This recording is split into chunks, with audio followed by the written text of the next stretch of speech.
என்னம்மா கிச்சன்ல ஏதோ ஸ்பெஷலா வேலை செய்யற மாதிரி இருக்குது? ஒன்றும் இல்லை, இன்னைக்கு இந்த வழிகாட்டி எபிசோட கிச்சனில் வச்சு எடுக்கலான்ட்டு இருக்கேன். ஓ அப்படியா?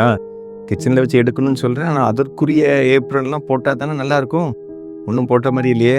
நல்லா இருக்கும், ஆனால் ரியலாக நான் என்னால் சமைக்கும்போது அப்படி ஏப்ரான் போட்டு சமைக்கிறது இல்லை.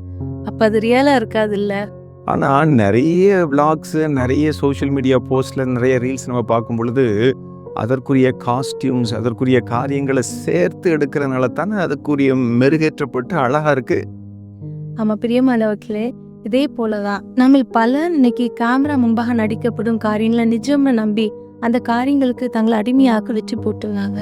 ரொம்ப சரியாதான் சொன்னேன். ஆனா அதே நேரத்துல இன்னைக்கு சோஷியல் மீடியா மூலமாக நிறைய நல்ல காரியங்களும் நடந்து கொண்டு இருக்க நம்ம பார்க்க முடிகிறது. குறிப்பாக ஆவிக்குரிய வாழ்க்கையில நம்ம வளருவதற்கு சோஷியல் மீடியா மூலமாக வரக்கூடிய காரியங்கள் பெரிதும் உதவியாக இருக்கிறது. நம்ம பலர் அதை ஒதுக்கி வச்சுட்டு இன்ஸ்டாகிராம், ஃபேஸ்புக், மொபைல், டிவி அப்படின்ட்டு அதுல வருகிற மாயையான பிம்பங்களை நம்பி நிஜமான தன்னுடைய வாழ்க்கையிலிருந்தே வந்துடலாம். முக்கியமா இல்ல 3 தீமைகள் இருக்குது. முதலாவது பார்த்தா, நம்ம மொபைல காலையில 100% சார்ஜ் பண்றோம், ஈவினிங் வரும்போது அது 0% ஆயிடுது. இதுல 80% ஆஃப் த யூசேஜ் பாத்தீங்கன்னா ஸ்க்ரோல் பண்ணியே அந்த 80% அவங்க ட்ரெயின் பண்ணிடுறாங்க. ஃபைனல் அவுட்புட் பாத்தீங்கன்னா அந்த 80% அவங்க யூஸ் பண்ணதுக்குரிய அவுட்புட் பாத்தீங்கன்னா 0 தான். அவங்கள டைம் அவ்வளோ வேஸ்ட் பண்றாங்க. வேணவர் பாத்தீங்கன்னா நம்ம பார்க்குற அந்த காட்சியை போல நம்ம வாழ்க்கையை அமைத்து கொள்ளணும் அப்படின்னு நினைச்சு ட்ரை பண்ணி அதுக்கு குறுக்கு வழியில போய் ட்ரை பண்ணி கடைசியில தோல்வியை சந்திக்கிறாங்க.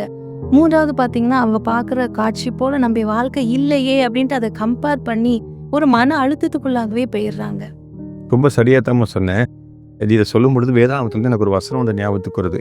யோவான் எழுதின சுவிசேஷம் 8ஆம் அதிகாரத்துல 12வது வசனத்துல ஆண்டவர் இயேசு ரொம்ப அருமையா சொல்றாரு. அதை வாசிக்கிறேன். மறுபடியும் இயேசு ஜனங்களை நோக்கி, நான் உலகத்திற்கு ஒளியாய் இருக்கிறேன், என்னை பின்பற்றுகிறவன் இருளில் நடவாமல் ஜீவ ஒளியை அடைந்திருப்பான் என்றார். ரொம்ப அருமையாக சொல்கிறார். ஒரு மனிதன் நிஜமாகிய இயேசுவை பிடித்துக் கொள்வானேனா ஜீவ ஒளியை அவன் அடைந்திருப்பான் என்பதை ஆண்டவர் இயேசு அழுத்தமாக சொல்கிறார். ஆமா, உலக காரியங்களாகிய 1 யோவான் 2, 15, 16, 17 சொல்லப்பட்டிருக்கிறபடி கண்களின் நிச்சயம், மாமிசத்தின் நிச்சயம், ஜீவனத்தின் பெருமை இவைகளுக்கு இடம் கொடுப்பானேனா இருள் மாத்திரம்தான் அவனுடைய வாழ்க்கையில மிஞ்சும் என்பதை வேதம் காண்பித்து கொடுக்கிறது. ஆகவே நீங்களும் நானும் நம்ம அனைவரும் ஆண்டவர் இயேசுவை ரோல் மாடலாக வைத்துக் கொள்வோமேனா வெற்றி என்றைக்கும் நமக்குத்தான். Love God, love others. God bless you.